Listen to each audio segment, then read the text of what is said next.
Assalamualaikum warahmatullahi wabarakatuh.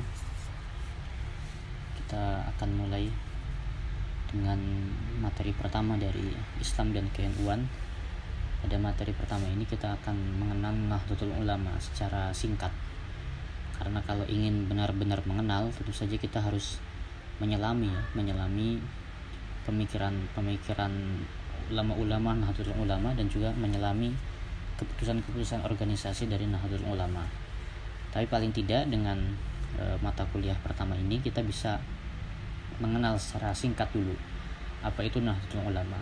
Meskipun mungkin beberapa teman-teman sudah banyak yang mengenal lebih jauh apa itu Nahdlatul Ulama. Nah, pada pembahasan kali ini ada 4 subtopik yang akan kita bahas. Yang pertama terkait sejarah berdirinya Nahdlatul Ulama. Nah, lalu kemudian visi misi Nahdlatul Ulama, lambang dan artinya, juga struktur kepengurusan.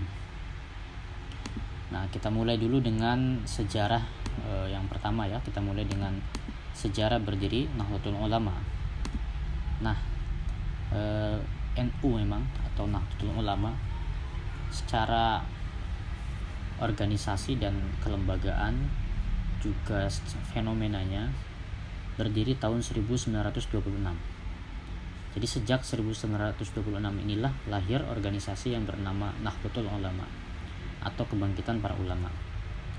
Tetapi meskipun secara zahir atau secara fenomena Nahdlatul Ulama itu baru lahir tahun 1926, tapi embrio kelahiran organisasi NU ini sudah ada sejak lama sekali. Kalau kita mau tarik mundur ke belakang, mungkin bisa kita simpulkan bahwa embrio pertama NU ini ya sejak zaman Wali Songo. Jadi sejak zaman Wali Songo itulah nilai-nilai yang saat ini diemban, saat ini dikembangkan dan dipegang oleh Nahdlatul Ulama sudah ada. Kita tahu bahwa Wali Songo datang ke Jawa lalu menyebarkan Islam di Jawa sampai Islam menjadi agama mayoritas di tanah Jawa dengan gerakan nir kekerasan, tanpa kekerasan, gerakan kebudayaan, gerakan penuh kemanusiaan.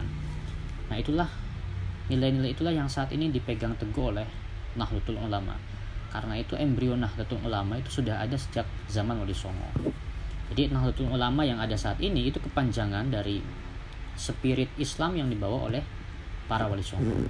Karena itu ketika sejak zaman Wali Songo itu gerakannya itu bersifat gerakan kultural ya, gerakan kultural dengan praktik bermadhab, praktik Islam, ajaran-ajaran Islam tradisionalis seperti kumpul-kumpul untuk membaca sholawat, kumpul-kumpul untuk membaca manaqib, kumpul-kumpul untuk selamatan sambil berdoa dan sebagainya. Juga sudah ada pondok pesantren karena menurut beberapa data pesantren itu sudah ada sejak zaman sebelum Islam dan itu kemudian diadopsi oleh Islam bentuknya dan nilai-nilainya diganti kemudian dengan nilai Islami oleh Sunan Gresik ya, atau Syekh Maulana Malik Ibrahim.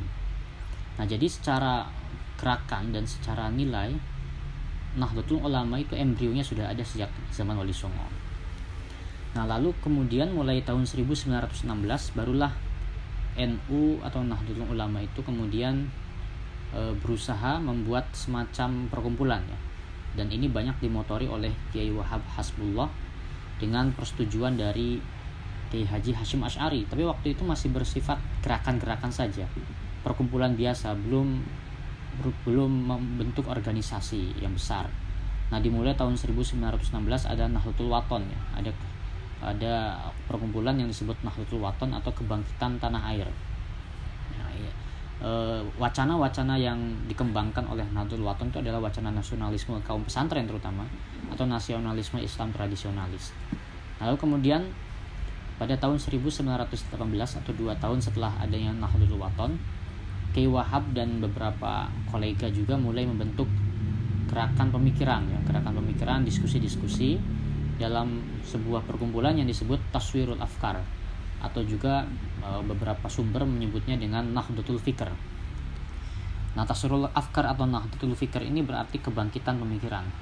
Nah, dan ini berkembang cukup pesat karena Taswirul Afkar itu menjadi lembaga pendidikan yang memiliki beberapa cabang ya di berbagai kota. Lalu kemudian di tahun yang sama, tahun 1918, ada juga Nahdlatul Tujar ya, Nahdlatul Tujar. Nah, Nahdlatul Tujar ini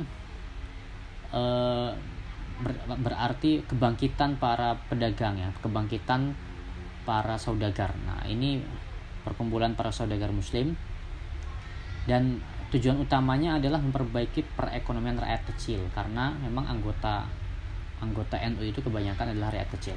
Nah, baru kemudian 1926 berdirilah secara resmi organisasi yang kita kenal sekarang dengan Nahdlatul Ulama. Nah, jadi Nahdlatul Ulama ini meskipun berdiri tahun 1926, tapi embrio-embrionya sudah ada sejak tahun-tahun sebelumnya. Bahkan kalau kita tarik jauh, sudah ada sejak zaman Wali Songo dalam bentuk nilai dan praktik beragama yang khas, yang sampai saat ini diteruskan oleh Nahdlatul Ulama. Nah, itu terkait embrio. Nah, lalu kemudian ada faktor eksternal yang mendorong NU ini mau tidak mau terlahir ya, mau tidak mau ada NU. Nah, itu dimulai, kita tahu memang NU itu punya jargon al-muhafadzah al-qadim sholih wal akhdhu bil jadidil aslah. Jadi mempertahankan tradisi yang masih layak. Jadi memang NU bersikap objektif sejak dulu ya. Sejak dulu NU bersikap objektif, jadi tidak mau terlalu berkiblat kepada salah satu pihak dan meninggalkan pihak yang lainnya. Jadi ketika itu kita mulai dulu sejak tahun 1806. Jadi lahirnya NU ini sebagai upaya memperjuangkan kebebasan bermadhab. Nah, karena kalau kita melihat sejarah, katakanlah di tahun 1806 ya, 1806 itu lahir sebuah negara yang kita kenal saat ini dengan negara Saudi Arabia. Nah, negara Saudi Arabia ini lahir setelah Muhammad bin Abdul Wahab atau pendiri Wahabi itu kemudian melobi Ibnu Saud yang pendiri negara Saudi Arabia. Lalu dalam lobinya ini Muhammad bin Abdul Wahab menyarankan agar Ibnu Saud keluar dari pemerintahan atau dari kekhilafahan Turki Utsmani pada waktu itu. Nah, akhirnya Muhammad bin Abdul Wahab atau Ibnu Saud itu memisahkan diri dari kekhalifahan Turki Utsmani. Nah, jadi sejak tahun 1806 negara Saudi Arabia sudah tidak berada di bawah kekuasaan kekhalifahan Turki Utsmani, sudah berdiri sendiri. Karena itu kemudian secara mazhab pun berbeda. Mazhab akidahnya dia mengikuti pendapat-pendapatnya Muhammad bin Abdul Wahab, yang memang sudah terjadi di antara kedua orang ini, di antara Muhammad bin Abdul Wahab dan di antara Ibnu Saud, itu semacam kontrak politik ya, kontrak politik sekaligus kontrak agama. Jadi Ibnu Saud ketika berkuasa, Ibnu Saud harus menerapkan mazhab Wahabi, karena memang sejak awal Muhammad bin Abdul Wahab lah yang mendukung perjuangannya Ibnu Saud dalam melahirkan negara Saudi Arabia. Nah, itu memiliki efek yang sangat besar karena Saudi Arabia ini menguasai dua kota suci umat Islam, yaitu Mekah dan Madinah. Karena itu, dan itu dianggap pusat Islam ya, dua kota suci itu adalah pusat Islam. Nah, efeknya karena pemikiran Wahabi ini salah satu upayanya dan salah satu narasi yang dikembangkannya adalah kembali ke Quran dan Sunnah, dan karena itu anti bermadhab ya, anti praktek madhab, maka kemudian narasi-narasi atau semangat anti bermazhab itu sangat menggeliat ya, dan sangat subur. Banyak sekali ulama-ulama yang terpengaruh ya, dari berbagai negara terpengaruh gerakan anti bermazhab. Di Indonesia pada waktu itu beberapa ulama yang terpengaruh gerakan anti mazhab itu ya, salah satunya adalah organisasi Muhammadiyah dengan ulama-ulamanya menolak praktik bermazhab karena memang terpengaruh Islam modernis lah, yang dianggap Islam modernis. Nah, singkat cerita pada tahun 1924 ya, 1924 sampai akhir 1925 ada gerakan yang berupaya menolak praktik bermazhab secara sistematis dan masif. Karena itu kemudian isu ini atau ide ini sempat dibawa akan dibawa ke Muktamar Alam Islami. Muktamar atau perkumpulan yang mempertemukan seluruh ulama-ulama dari negara-negara Islam. Nah, tentu dari Indonesia pun nanti ada beberapa delegasi yang dikirimkan. Nah, seharusnya kiai-kiai pesantren yang merupakan representasi mayoritas ulama atau mayoritas Islam Indonesia, Muslim Indonesia, seharusnya berangkat sebagai salah satu delegasi. Dan memang Kiai pesantren waktu itu sudah bersiap-siap akan mengirimkan beberapa orang termasuk Kiai Wahab Hasbullah untuk berangkat. Dan ketika Kiai pesantren ini berangkat mengikuti Muktamar Alam Islami, maka Kiai pesantren ini punya satu keinginan atau satu ide atau satu aspirasi, yaitu ingin memperjuangkan upaya kebebasan bermadzhab. Jadi agar praktek bermadzhab itu tidak dilarang. Nah, tetapi kemudian kiai-kiai pesantren ini yang ingin berangkat ke Muktamar Alam Islami mengalami beberapa kendala dan ditolak kehadirannya dengan banyak alasan. Salah satu alasannya adalah karena kiai pesantren ini tidak memiliki organisasi resmi. Nah, karena dianggap tidak memiliki organisasi resmi lah, maka kiai pesantren ditolak keberadaannya. Karena itu pada tahun 1926 dibentuklah Komite Hijaz ya, sebagai upaya kaum pesantren untuk mengirimkan delegasinya yang membawa beberapa aspirasi, salah satunya aspirasi memperjuangkan kebebasan bermadzhab. Nah, sekaligus dipilihlah atau dilahirkanlah organisasi yang bernama Nahdlatul Ulama pada tahun itu. Nah, salah satu tujuannya adalah agar ketika kiai-kiai pesantren ini berangkat ke Hijaz atau ke Saudi Arabia untuk memperjuangkan aspirasi pesantren, mereka membawa bendera organisasi agar tidak ditolak keberadaannya. Nah, jadi faktor eksternal ini sangat mempengaruhi kelahiran Nahdlatul Ulama. Nah, jadi kita lihat bahwa sesungguhnya mungkin Kiai Haji Hasyim Asy'ari awalnya tidak terlalu memikirkan lahirnya sebuah organisasi baru ya. Tapi karena terdesak, karena faktor yang sangat mendesak, karena itu NU harus dilahirkan. Nah, itu terkait faktor eksternal dan embrio Nahdlatul Ulama. Nah, tapi kemudian di sini kita harus memahami sisi lain ya. Ada sisi lain yang harus kita pahami terkait lahirnya organisasi Nahdlatul Ulama. Kalau tadi kita sudah melihat proses dari awal, dari mulai embrio sampai kemudian faktor eksternalnya, maka di sini di slide ini kita akan melihat betapa kelahiran NU itu juga melalui proses batin atau proses batiniah yang cukup panjang. Nah, itu semua diawali dari tahun 1924 ya, masih waktu itu Kiai Wahab Hasbullah karena ingin menghadapi isu yang tadi kita sebutkan, isu modernisme itu, Kiai Wahab memang sejak 1924 sudah mengusulkan kepada Kiai Haji Hasyim Asy'ari untuk dibentuk sebuah organisasi resmi yang mewakili kaum pesantren. Nah, tapi Kiai Haji Hasyim Asy'ari pada waktu itu belum mengiyakan, tetapi terlebih dahulu melakukan istikharah. Jadi pada tahun 1924 ada permintaan dari Kiai Wahab untuk mendirikan organisasi, dan Kiai Haji Hasyim Asy'ari melakukan istikharah ya. Ini saya salah ketik ya. Kiai Haji Hasyim Asy'ari melakukan istikharah. Nah, lalu kemudian pada tahun 1924 ya, pada tahun 1924 jawaban istikharah itu datang bukan lewat mimpi, tapi justru datang isyaratnya itu, jawabannya itu datang dari Madura. Waktu itu Kiai Haji Hasyim Asy'ari di Tebu Ireng, jawabannya yang menarik, jawabannya datang dari Madura. Jawabannya datang dari guru Syekh Hasyim Asy'ari yang bernama Syekh Khalil Bangkalan. Jadi Syekh Khalil Bangkalan itu mengutus santrinya waktu itu yang kemudian menjadi kiai besar juga, yaitu Kiai Haji As'ad Syamsul Arifin, diutus berangkat ke Tebu Ireng untuk mengantarkan tongkat dan surat Thaha ayat 17 sampai 23. Nah, akhirnya berangkatlah Kiai Haji As'ad dan bertemu dengan Kiai Hasyim, menyampaikan tongkat dan menyampaikan surat Thaha ayat 17 sampai 23. Nah, surat Thaha ayat 17-23 ini menceritakan kisah tongkatnya Nabi Musa. Wa matil kabiyaminika ya Musa qala hiya asai atawakkau 'alaiha wa ahushu biha 'ala ghanami wa liya fiha ma'arib ukhra sampai akhir. Nah, di ayat itu, ketika ayat itu adalah percakapan pertama yang terjadi antara Allah dengan Nabi Musa. Jadi Allah bertanya, apa itu yang ada di tangan kananmu wahai Musa? Nabi Musa lalu menjawab, ini adalah tongkatku, dan seterusnya.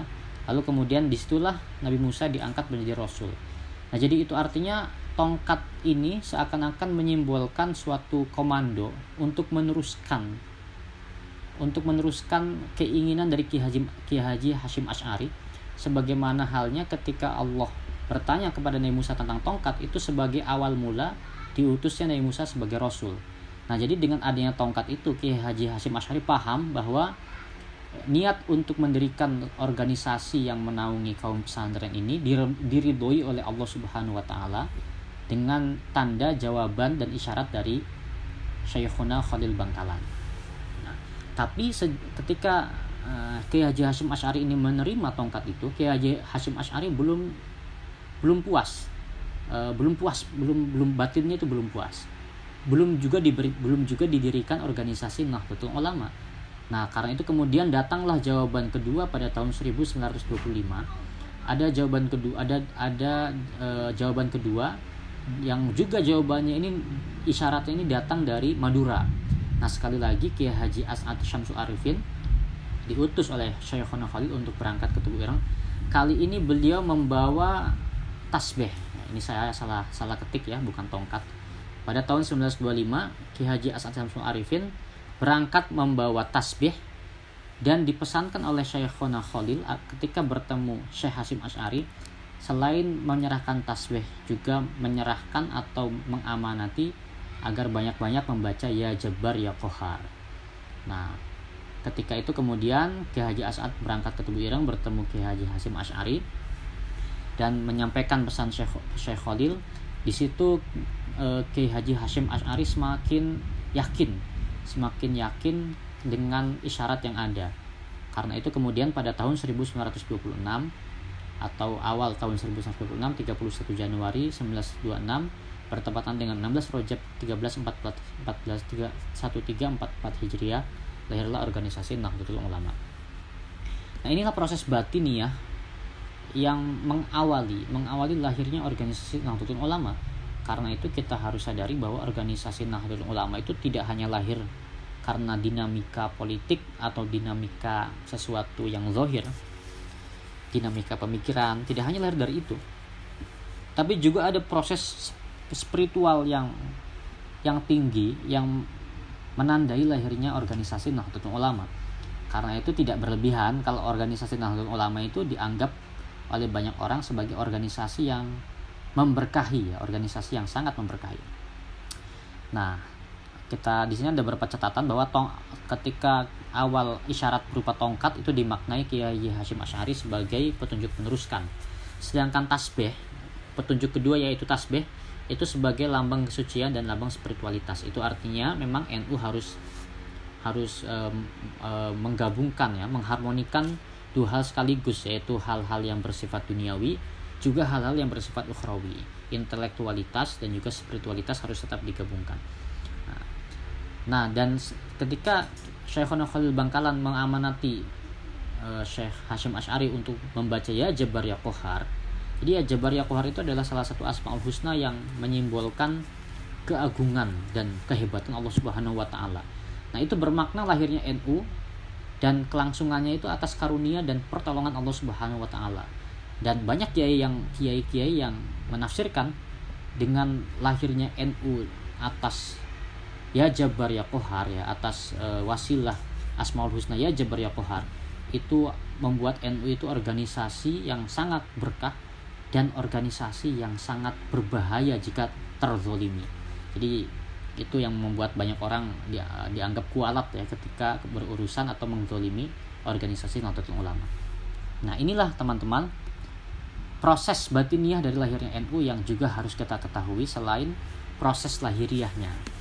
Nah, lalu kemudian terkait visi misi Nahdlatul Ulama.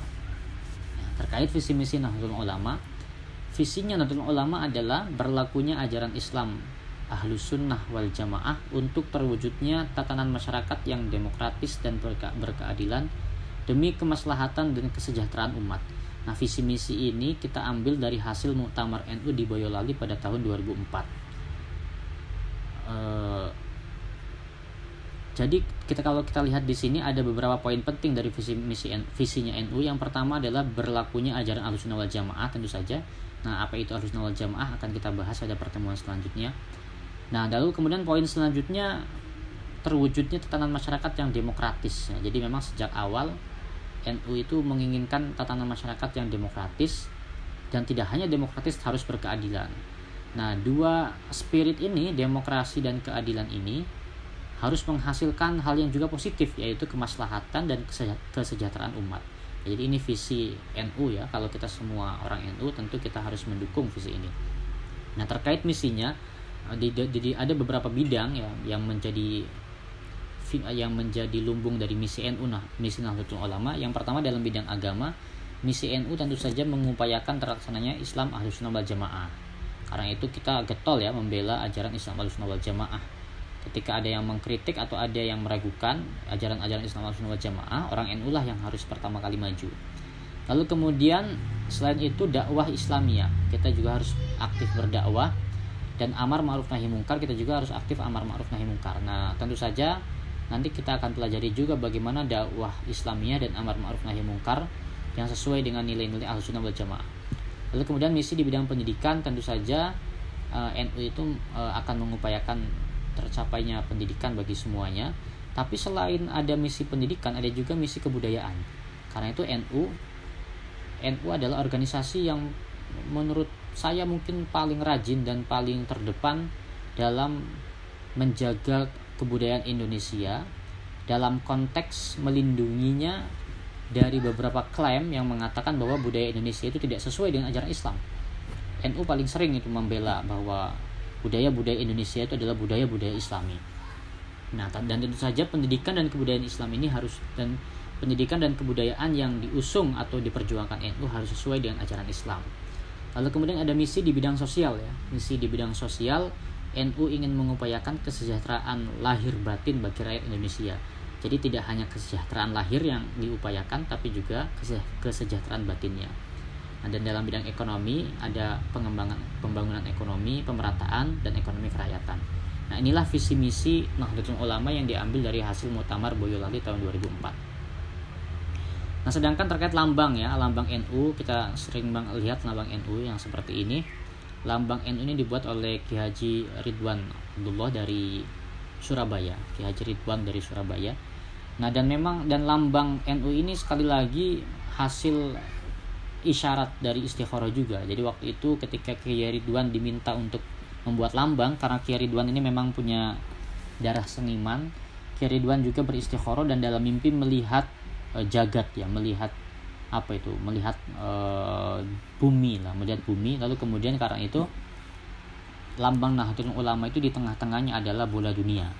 Nah, kalau kita perhatikan lambang Nahdlatul Ulama ini ada bola dunia, lalu ada tali yang melingkarinya, mengikatnya, ada tulisan Arab Nahdlatul Ulama, ada tulisan NU-nya menggunakan huruf Latin, lalu ada bintang 9 ya, bintang 9. 5 bintang di atas dengan 1 bintang besar di tengah-tengahnya, lalu 4 bintang di bawah. Nah, kita ke bintang dulu ya. Ada bintang yang paling besar ini, ya, yang di tengah-tengah ini. Nah, itu bintang yang paling besar ini melambangkan panutan utama warga Nahdlatul Ulama, yaitu Nabi Muhammad SAW. Sedangkan 4 bintang yang menyertai atau menemani bintang besar ini, 2 bintang di kanan dan 2 bintang di kiri, ini melambangkan Khulafaur Rasyidin. Jadi sahabat Abu Bakar, sahabat Umar, sahabat Utsman, sahabat Ali. Nah, ini sesuai dengan pesan Nabi Muhammad, alaikum bisunnati wa sunnata khulafair rasyidin min ba'di. Jadi kita harus ikut sunnahnya Nabi dan juga ikut sunnah Khulafaur Rasyidin. Nah, lalu ada tulisan Nahdlatul Ulama yang berbahasa Arab ya. Ini nama organisasi kita, Nahdlatul Ulama, artinya kebangkitan para ulama.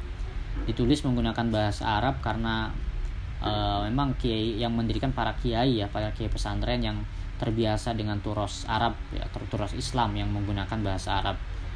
Nah, lalu kemudian lambang ini, semua lambang-lambang ini baik bintangnya, tulisannya itu semua terlukis atau dilukis dalam warna putih di atas warna hijau. Nah, di warnanya putih lambangnya ini, dan latar belakangnya itu warna hijau. Ini menyimbolkan 2 warna kesukaan Nabi Muhammad SAW, yaitu putih dan hijau.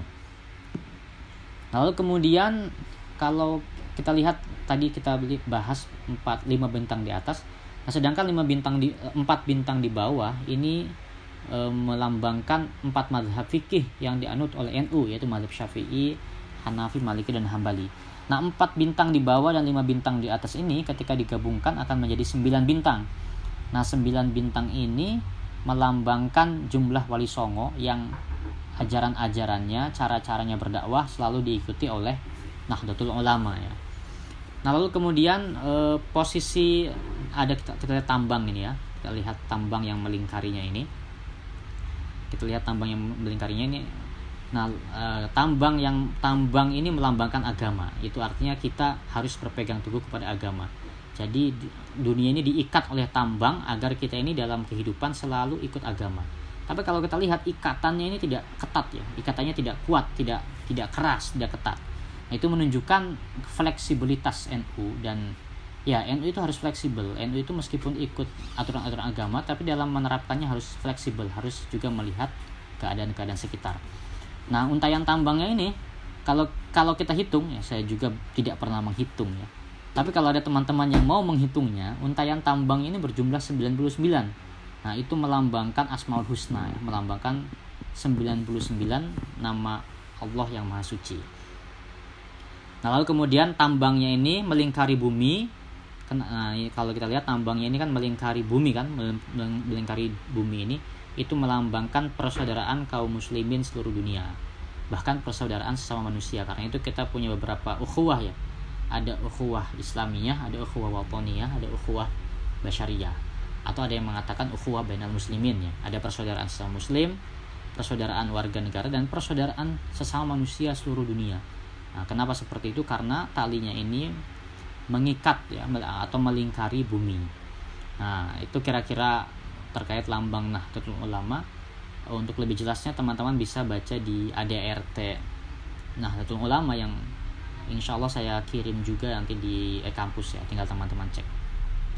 Nah, lalu kemudian itu terkait lambang. Nah, ini yang bagian terakhir terkait struktur kepengurusan Nahdlatul Ulama. Jadi struktur kepengurusan NU itu dari mulai atas ke bawah ada PBNU ya. PBNU itu pengurus besar Nahdlatul Ulama, itu berkedudukan di ibu kota. Lalu kemudian dalam ada PWNU yang berkedudukan di provinsi, itu namanya pengurus wilayah Nahdlatul Ulama atau PWNU. Nah, di bawah PBNU ada PCNU dan PCINU. Nah, PCNU ini pengurus cabang Nahdlatul Ulama yang berkedudukan di kabupaten atau kota.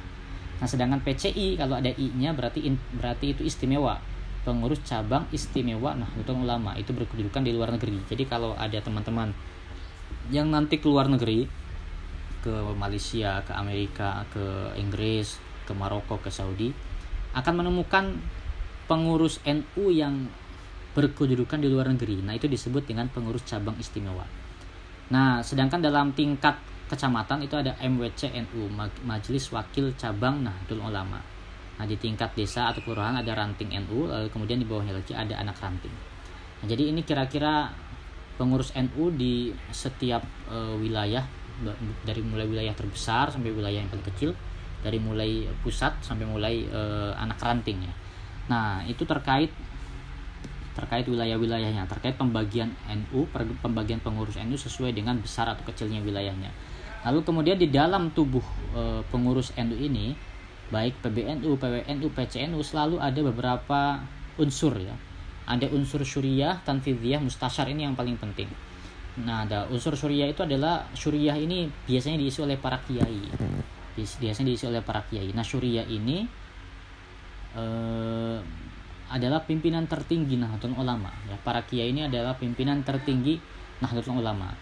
Beliau inilah yang memegang wewenang dalam menentukan kebijakan.